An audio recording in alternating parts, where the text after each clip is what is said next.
I hope आपने part 3 देखा होगा। तो पार्ट 4 में हम लोग बाकी के जो भी मेथड्स है वो सारा कुछ डिस्कस करेंगे। तो चलिए शुरू करते हैं और वीडियो को इन तक ज़रूर देखिएगा क्योंकि बहुत इंटरेस्टिंग होने वाला है। अभी तक हम लोग जो भी फंक्शंस यूज़ कर रहे थे वो सारे इनबिल्ट फंक्शंस थे। अभी हम लोग अपना यूजर डिफाइंड फंक्शन यूज़ करेंगे जहाँ पे हम खुद अपना फंक्शंस क्रिएट करेंगे। जैसे कि यहाँ पे कीवर्ड DEF को यूज़ किया गया है। फिर हम लोग अपना फंक्शंस को बना रहे हैं। एरिया हमारा जो यूजर डिफाइंड फंक्शन है उसके अंडर में हम लोग पूरा कोडिंग लिखेंगे। अब प्रिंट के अंडर में एरिया ऑफ रेक्टेंगल का फॉर्मूला लेंथ इनटू ब्रेथ और विड्थ ऑलमोस्ट सेम है। तो उसके बाद हम लोग स्पेस को रिमूव करके एरिया जो फंक्शंस हम लोगों ने डिफाइन किया था उसको कॉल करेंगे। स्पेस रिमूव करना और हमारा जो फंक्शंस है उसको कॉल करना दोनों ही बहुत वाइटल स्टेप्स है। उसके बाद हम सिंपली कोड को रन करेंगे। तो रन करने के बाद हमारा आउटपुट कुछ इस तरह से आएगा।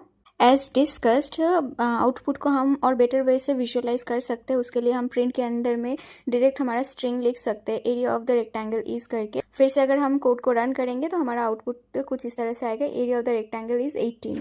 अभी तक हम लोग मान लेते हैं हमें यूजर से इनपुट लेना आ गया है और यूजर डिफाइंड फंक्शन भी यूज़ करना आ गया है। तो अब हम दोनों को मार्ज करके एक कोड लिखेंगे। फिर से हम लोगों ने डेफ और एरिया फंक्शन को डिफाइन कर लिया है। उसके अंडर में हम लोग अपना वेरिएबल डिफाइन कर रहे हैं। फिर हम लोग वेरिएबल लेंथ एंड विड्थ के लिए इनपुट लेंगे। फिर प्रिंट फंक्शन को लिखेंगे। जिस तरह से हमें आउटपुट चाहिए होगा उसी तरह से हम प्रिंट फंक्शंस के अंदर कोड को और इंस्ट्रक्शन को लिखेंगे।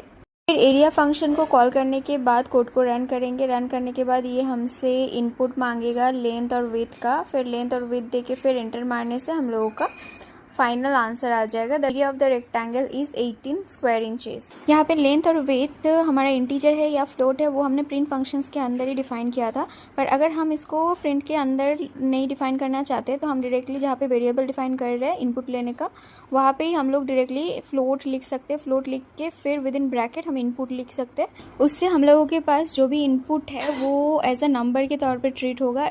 उसके बाद कोड को हम सिंपली रन करेंगे। तो हम लोग यहाँ पे इनपुट देंगे। तो उसके बाद इंटर मारने के बाद हमारा फाइनल आंसर कुछ इस तरह से आएगा। The area of the rectangle is 168.75 square inches. This is all for part 4। Next और एक वीडियो लेके आऊँगी जिसमें छोटा सा एक मिनी प्रोजेक्ट करके दिखाऊंगी। वो इससे भी ज़्यादा इंटरेस्टिंग होने वाली है। तो उसके लिए आप मेरे चैनल को फॉलो करते रहिए। तब तक thank you and bye, take care.